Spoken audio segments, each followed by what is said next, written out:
Magandang umaga po sa inyong lahat mga kaibigan, Luzon, Visayas at Mindanao at kahit iba't bang panig ng daigdig.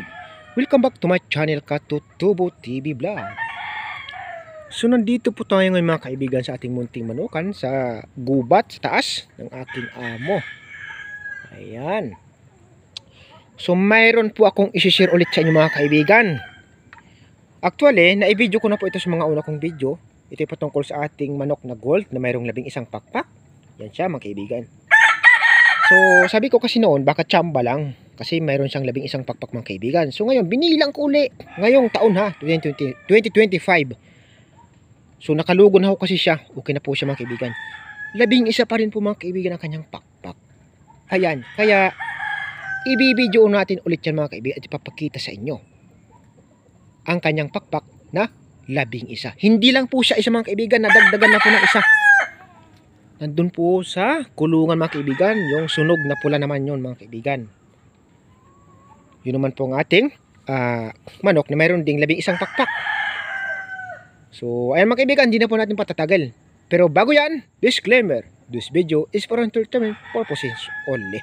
Ako ay magsishare lamang ng aking mga alaga na mayroong kakaibang taglay para makita naman ang iba at malaman na talagang totoong mayroon 11 pakpak ang isang manok. So sa mga naniniwala sa sinyalado, ang video na ito ay para sa inyo. At sa mga hindi naman naniniwala, wala naman pong problema kung inyong panonoorin or hindi. Salamat po ng marami. 1, 2, 3, 4, 5, 6, 7, 8, 9, 10, 11. Ito po yung pinakagitna mga kaibigan, itong maliit oh. Yan po ang kanyang panggitna. Kumbaga yung panghangganan. Kasi yung papunta dito sa gitna pababa, dito na po magsisimula ang bilang uli. Tapos mga kaibigan, meron po siyang kuko na maiksi dito. Ayun kung nakita nyo. Ayan po siya mga kaibigan oh. Meron po siyang kuko mga kaibigan oh, maiksi lang. Sa kanyang palasingsingan na pakpak. Meron siyang kuko mga kaibigan, kung makita nyo. Anong puti na ito mga kaibigan no? Yan. Kuko po yan mga kaibigan. So 11 pakpak niya mga kaibigan. Sa kaliwang bahagi meron pa siyang kuko na maiksi ang ating gold. Yan. Medyo kalmado ang gold natin eh. So sinabihan ko siya na magkalma. Kasi kailangan kong mag-video sa kanya para ma-share natin sa iba or maibahagi para makita nila at malaman na mayroong 11 pakpak ang manok. So dumako na po tayo mga kaibigan sa kanan niyang parte or pakpak. So ay mga kaibigan, yung kanan naman ng pakpak ang ating bibilangin. Ito siya. So umpisa na po natin, wag na po natin patatagalin.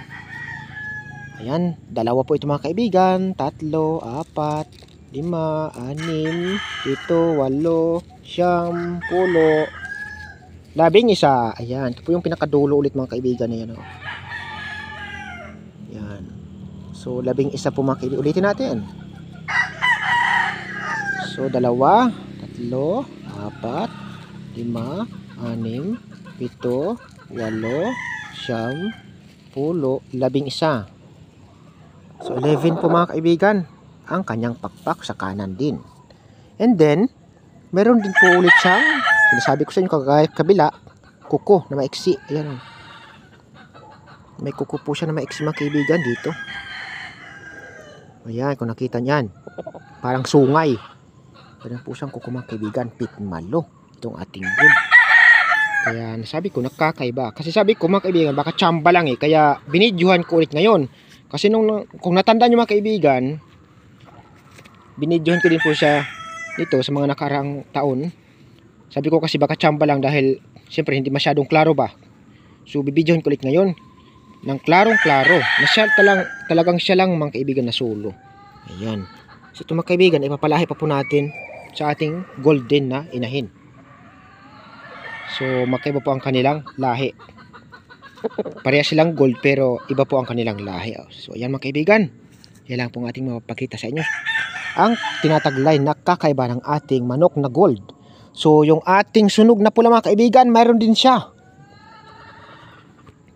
11 din ang kanyang pakpak magkabilaan. So, di ko lang po alam kung mayroon siyang kuko kasi nakita ko yun eh. Ayan. So, ayan po mga kaibigan ang ating gold. Mayroong 11 pakpak at mayroong kuko. So, maraming salamat po sa inyo lahat mga kaibigan. Naway nagustuhan po ninyo aking video. So, kung nagustuhan po ninyo aking video, ay huwag po ninyong kalimutang mag-like, mag-share, at higit sa lahat mag-subscribe para lagi pa rin po kayong updated sa mga susunod kong video na i-upload. God bless us all mga kaibigan. Bye-bye. Chewing!